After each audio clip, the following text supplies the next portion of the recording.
Hey, all, V2 here with Accountable Mornings, and welcome back to One-on-One with V2, a series where I want to add a little bit more context to my daily check-in. Before we get started, if you can, please hit that subscribe button, and also hit that like button to help keep me accountable. During my daily check-in this morning, I mentioned that I implemented a new activity. This new activity is called 10 by 10, which I've defined as walking 10,000 steps by 10 a.m.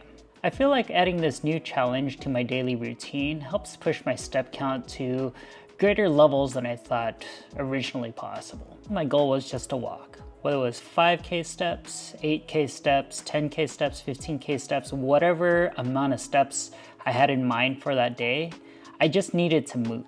But one of the challenges that I found when implementing walking was just finding the time to actually do the walk itself. I honestly didn't know how to make the time. It did help that I do have my dog, and my dog needs to walk on a daily basis, so that encouraged me to walk a little bit more frequently in the day.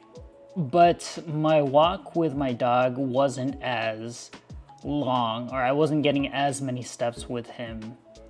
It was just, he would go out, do his business, run around a little bit more, and then we would come home. So I didn't necessarily get the amount of steps that I really wanted, but on a positive side, I was moving.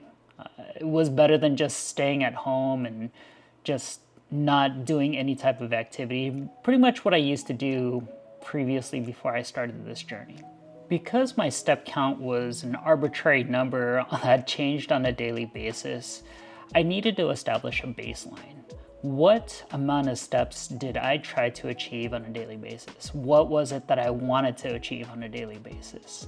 Previously, when I had coaching, my coach established a baseline step count for me, and that baseline was 10,000 steps. It was difficult at the time because, again, I didn't know how to make the time to do the walks, and so when I hit that 10,000 step mark, I felt very accomplished. Now that my goal of 10,000 steps has been established, what could I do to meet that goal? Well, I was already walking the dog, so it'd just be a bit of an expansion of walking him. I take my kids to school in the morning, and so instead of using the van, we could just walk. Their school's about a half mile away. When I pick them up, same thing, could just walk and go pick them up and walk on back. When I do walk to the park with the dog, I can take an alternate route. I can do more laps. Another thing that we can do is we go to Costco or Sam's Club and do some warehouse walking. And also, when I'm playing golf, walking instead of taking a cart. Since the Sam's Club and Costco warehouses are pretty big, snaking the aisles is something that you can do for additional steps. For golf, I used to take a golf scooter whenever I went to the golf course with my friends. I thought riding the scooter while playing golf would be fun, and it really was. Whenever I rode the scooter out on the golf course, and I spoke with the different golf marshals, the different groups out there to talk about the golf cart and how it helps my game, it was just a blast to have out there.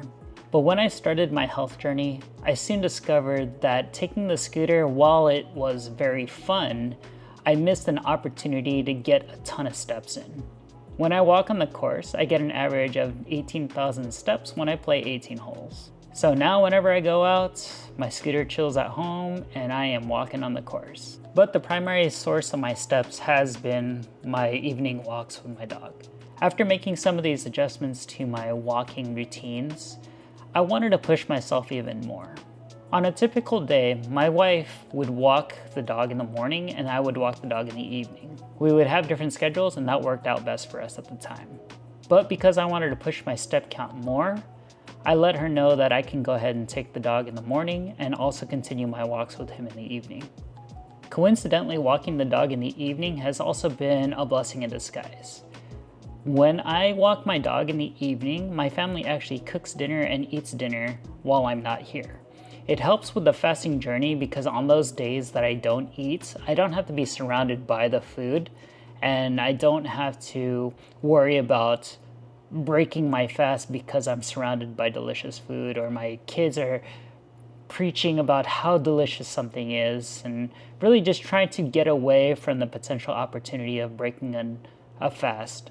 Because I took on the walks in the morning with my dog, I found that I was getting close to meeting a high step count before noontime.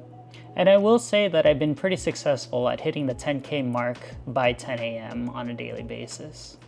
It's very fulfilling, and the nice thing is, after hitting the 10K mark in the morning, and then going out and walking in the evening with my dog, all of that just adds up and accumulates to even more steps on a daily basis. So now I continue to try to hit that 10K by 10 a.m. goal and enjoy a lot of extra steps in the evening. Because I'm a bit of a data nerd, here's some stats of the walks that I've been doing since I first started my health journey. Here is March through April, and it's really March 20th through April 19th. Because March 20th is when I started. Then here is April 20th to May 19. And then here is May 20th to June 19th. And I'm still working on June 20th to July 19th. In the first month, I was averaging about 15,465 steps. In the second month, that went up to 19,464. And in the third month, it was roughly the same as the second month, which was 19,270. As I continue my health journey, I will still continue to challenge myself in everything that I'm doing. With steps, maybe I want to try to average for the month 20,000 steps or 25,000 steps. Maybe I want to try to find a new walking route around the neighborhood. There's always a new challenge out there. There's always a new challenge to think of, and there's always a new challenge to implement into this health style. There's always something that you can do to push yourself forward. In conclusion, it is important to move around. It could be as simple as just walking. It could be hitting the gym 3, 4, or 5 times a week, whatever the case may be. It's just a matter of being active. For most of us out there, just starting to do something is a challenge in itself, and what better way to do that than by just walking? I remember one of my friends was really into health, and he was really all about hitting a 10K step goal.